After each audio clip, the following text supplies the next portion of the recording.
Welcome to Starting. I'm Deb.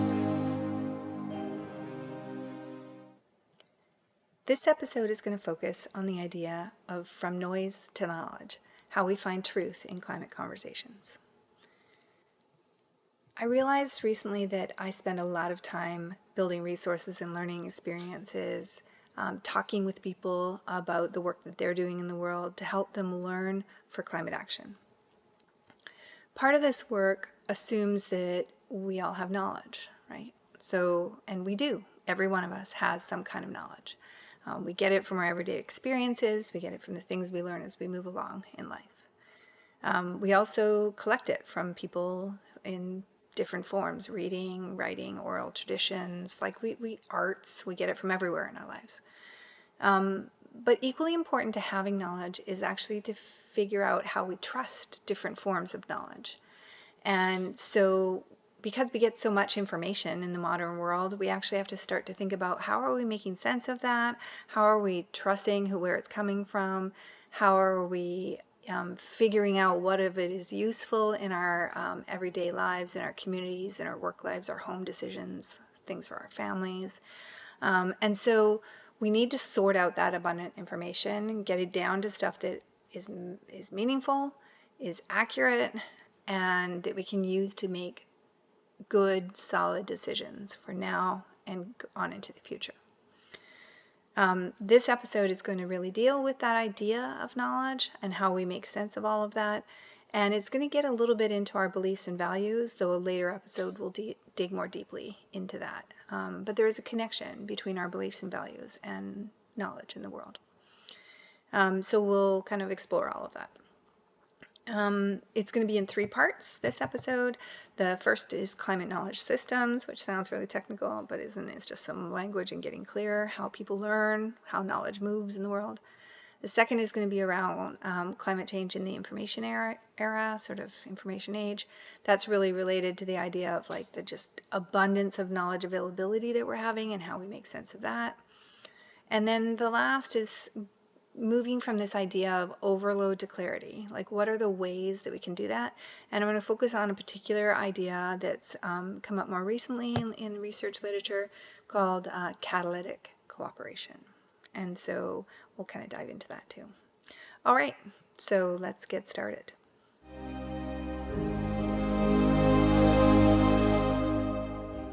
So knowledge systems are anything that encompasses your beliefs, values, information, knowledge, and truth, and how all those things interact and move in the world, both from you and between you and society as a whole.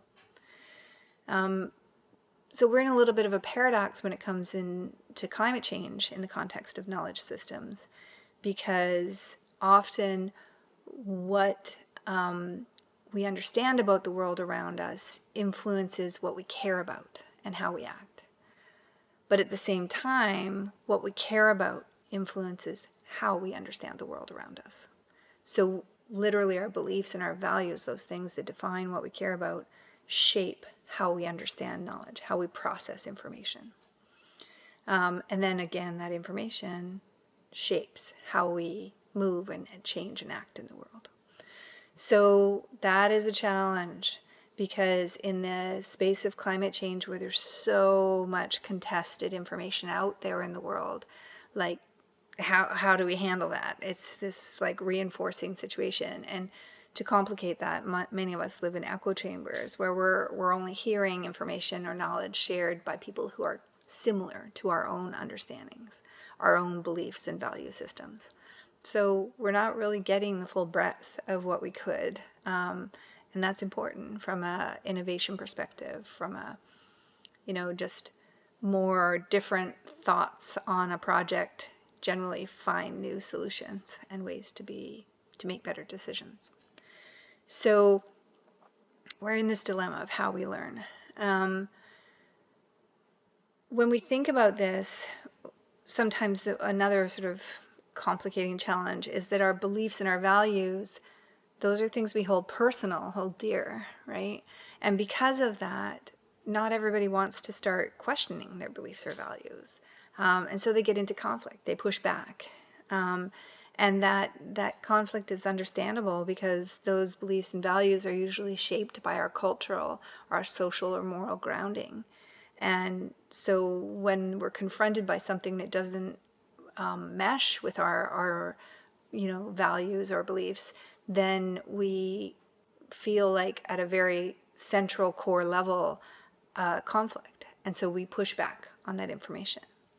Um, but maybe we could just sit with it. Maybe we could learn to actually live in that little bit of discomfort and understand that the world is changing around us. It's getting more complicated. There's more people. There's a lot of different decisions we have to make as the environment's changing around us.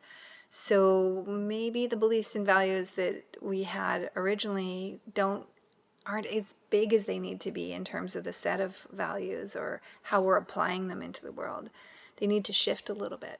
And so the only way to really do that is to be open to hearing different information, to considering it, to thinking about why that person that I care about might actually have a very different understanding of the world than I do right now.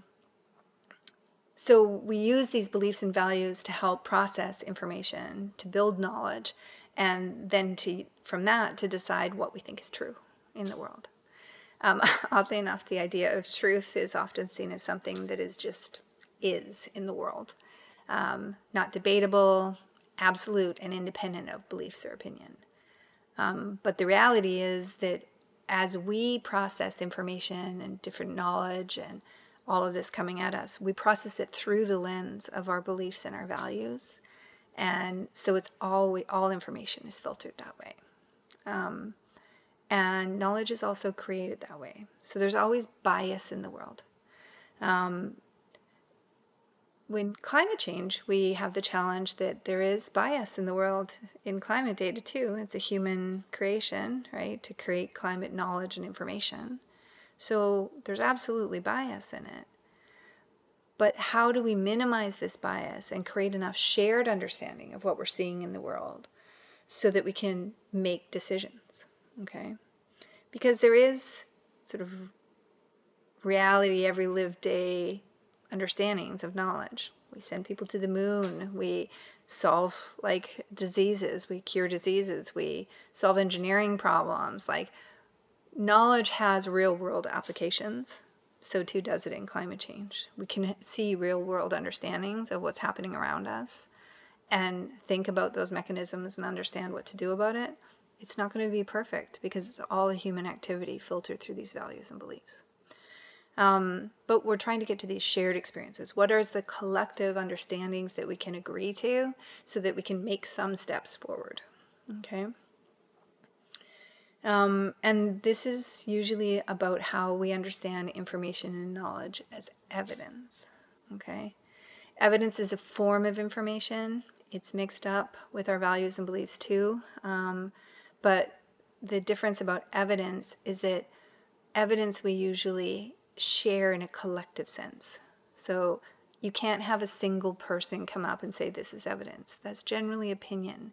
If it's experimental, it could be evidence, but then more and more people will have to look at it to believe that it's a collective form of evidence, that we see the same things, that we can understand the world in the same way. And as that sort of building of information is transparent, more and more people can understand it and come to accept it as some form of evidence that's got collective weight behind it, then that gets closer to understandings of knowledge. All of this together are knowledge systems.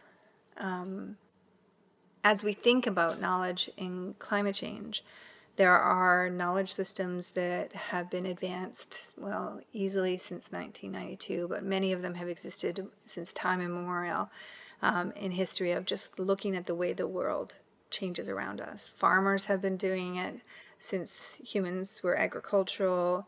Indigenous communities have been doing it as they lived in context with the land across the globe.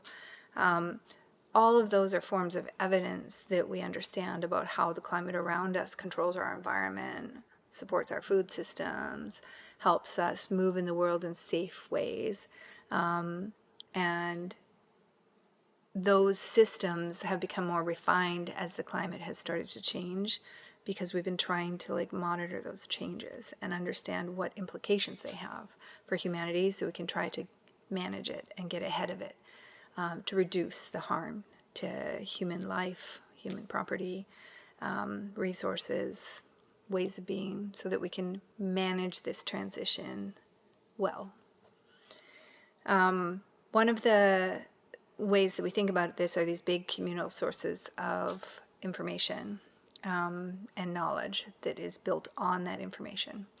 Things like the International Panel on Climate Change, the Royal Society, American Geosciences Institute, and the World Bank Climate Change Knowledge Portal, and the Office for Climate Education. They all produce resources that are vetted by large communities of scientists, social scientists, community organizers, educators, policymakers.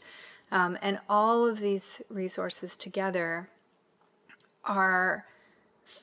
they're trusted sources because of this sort of collective transparency and vetting. Not everyone agrees with them, all right? But the fact that there is so much collective weight behind them makes them worthwhile to at least examine and understand. These practices of transparency, of thinking about more than just individuals creating and synthesizing knowledge, that shared activity, thinking about how we expand and revise understandings over time as we get more information, or our understandings shift a bit because we're refining something or revising it. That is the nature of science. Science is a human activity that's constantly progressing in different ways. And so these practices help us minimize the bias in information as much as possible.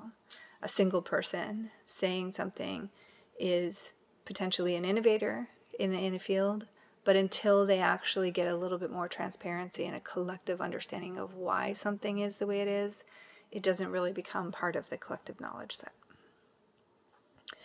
All right, so let's think about how to take this understanding of knowledge systems, and specifically those climate knowledge systems, and to take it into understanding how we process all this information that's around us in the information era.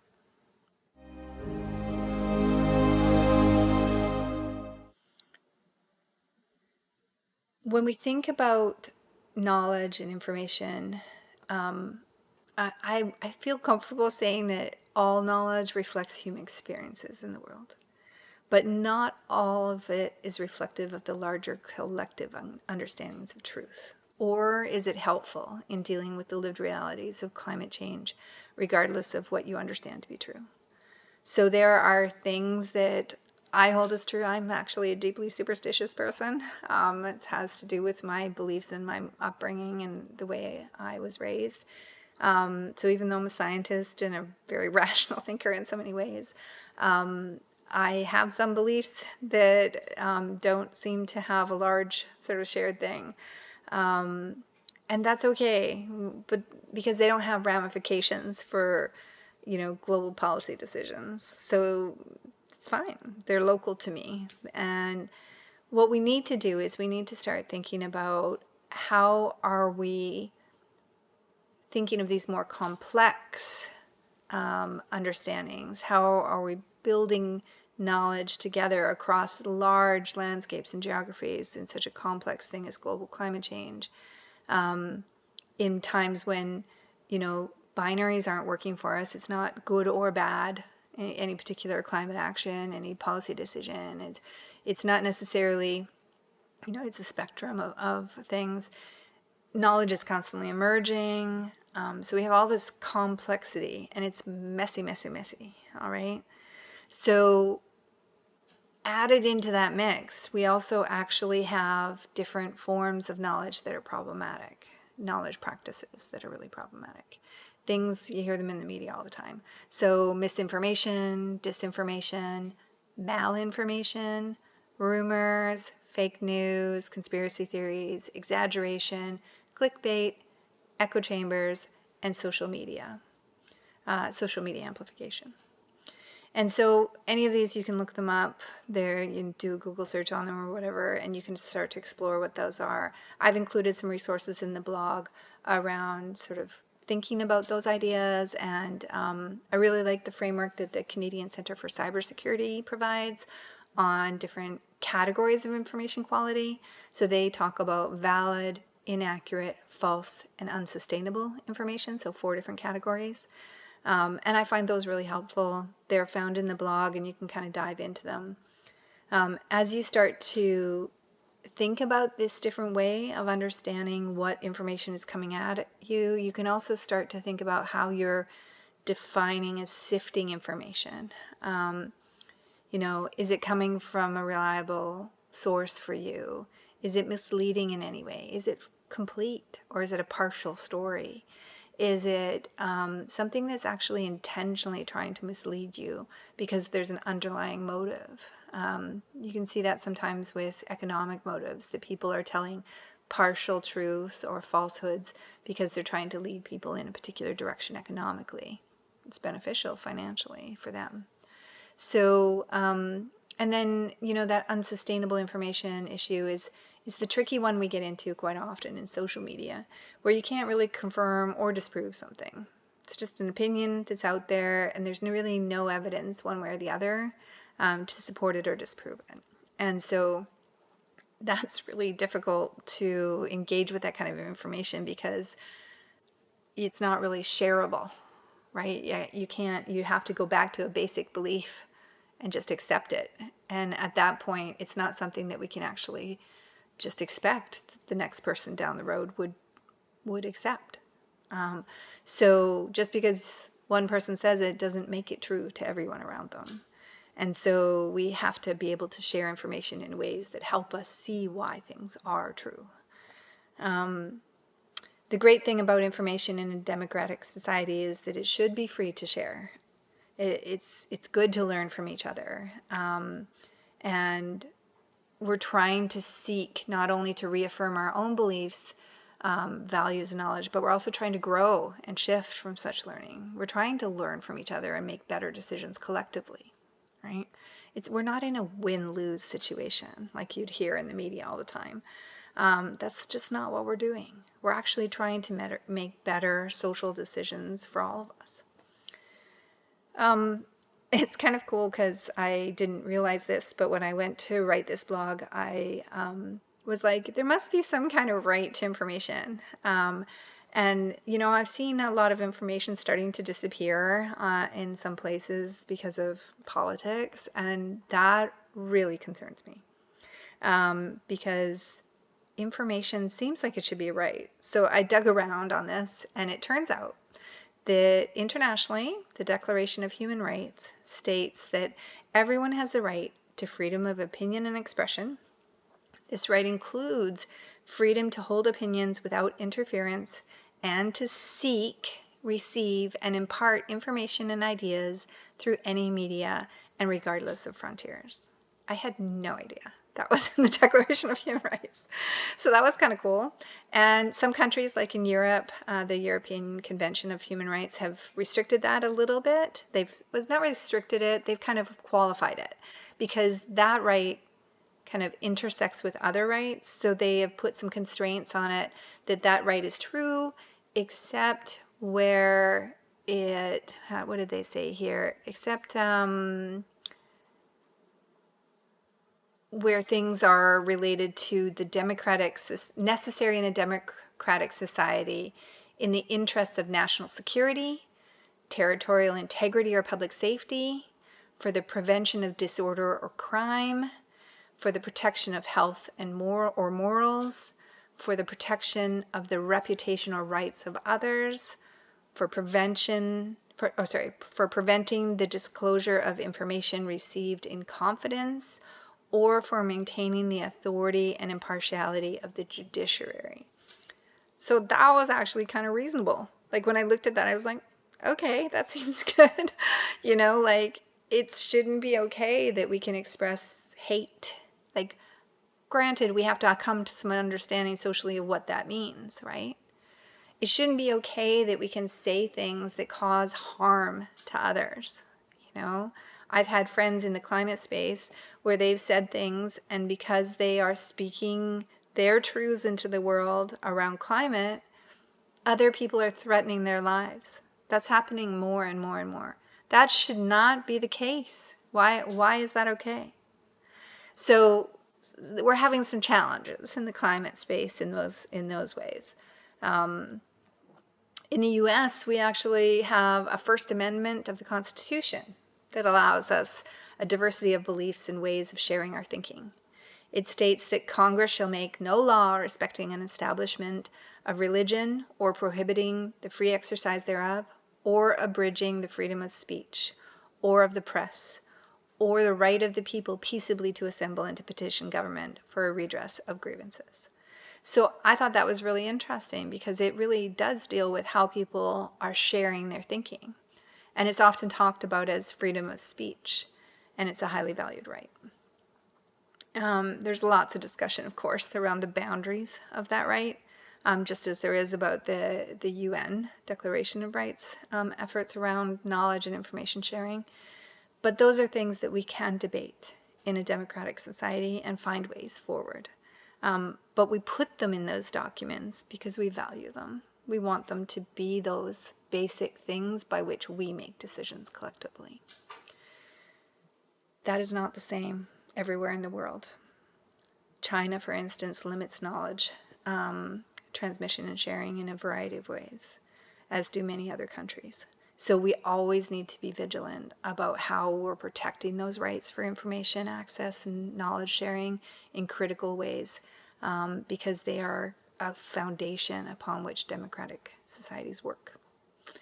Constraints or erasure of information and knowledge is a slippery slope away from democracy and a restriction of our human rights.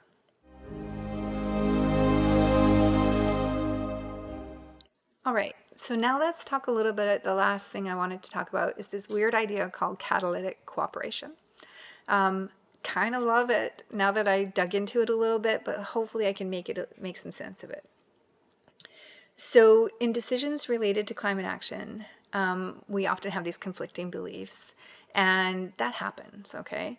So underneath those beliefs is this idea that many people believe that climate action is needed. That's actually an incredible high number globally, think that climate action is needed. But they also believe that the people around them are not willing to take climate action. So we're caught in this kind of paradox of they want climate action, but people around them aren't willing to, their perception is that people aren't willing to take climate action. So if they do something, they're going to be the only one doing it, and then nothing will really happen. So why would they lose? Okay? And that's called the free rider problem. So, and it's a huge dilemma around collective impact. Sometimes we've also heard it described as the tragedy of the commons. Okay? So collective impact models, which the Paris Agreement are built around, those kind of have that dilemma.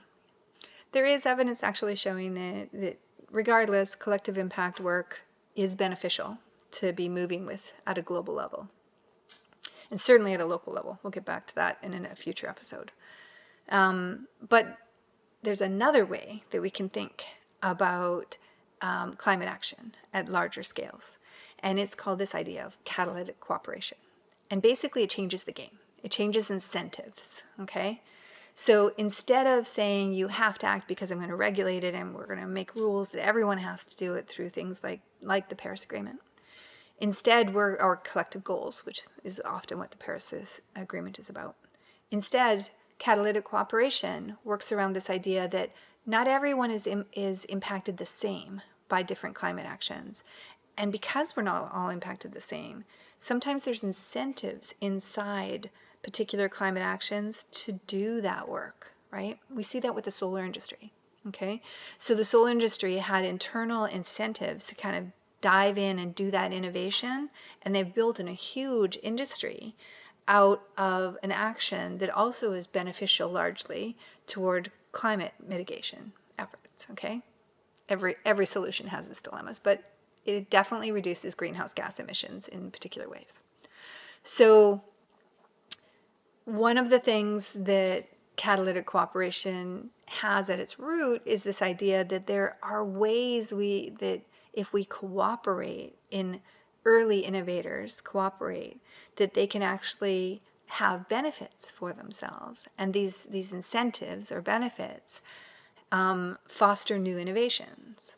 So that is amazing to think about. And all we need is to figure out how these costs and benefits contribute to collective action efforts.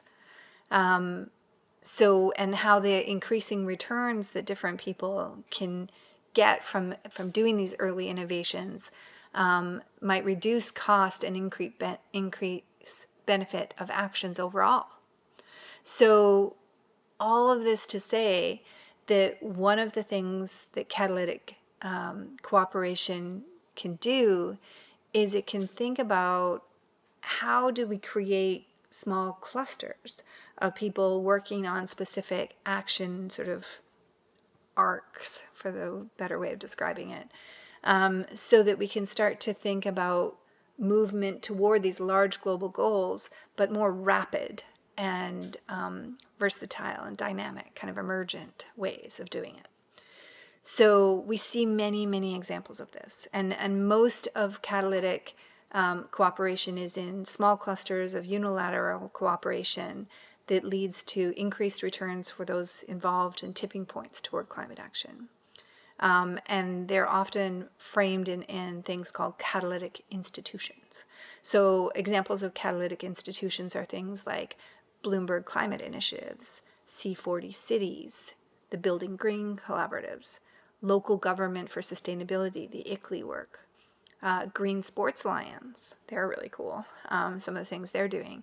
And there's many others. So they're working in these kind of sector or multi-sector kind of collaborations in particular ways around narrower goals, and they're innovating. And then because they're innovating, they're providing new knowledge, new information, and it's not costing everyone that weight to try and do all those things at once. They're innovating and doing sort of systemic efforts leading forward. So yeah, really, really interesting. Big shout out to Professor Hale about his paper on catalytic cooperation. Loved it. So as we move forward from collective impact efforts and catalytic cooperation efforts, we need to be aware that public support for such efforts is often grounded in perceptions of fairness, all right? And that idea of like, well, am I getting as much as others? We have to manage that. We have to educate around fairness too, to help people understand why the system of knowledge, the system of climate actions, collectively is working towards fairness for us all, a better future overall for us. We also have to start thinking about something called the psychological distance to climate action. We have to be closer to home with our actions. We have to be grounded in sort of grassroots social movements on climate action, community involvement, personal norms. And so many of the episodes going forward here will really deal with some of those aspects, to just how to like dive in at this local level, because that's actually where we're going to find the most effective connection for most people into climate action, is in these like, family, community, civic, kind of municipality, rural, regional government kind of focuses. And then those catalytic institutions can help link from local to local and help move us all forward. So that's it for today, and thank you so much for being here and sharing thinking in these episodes of Starting.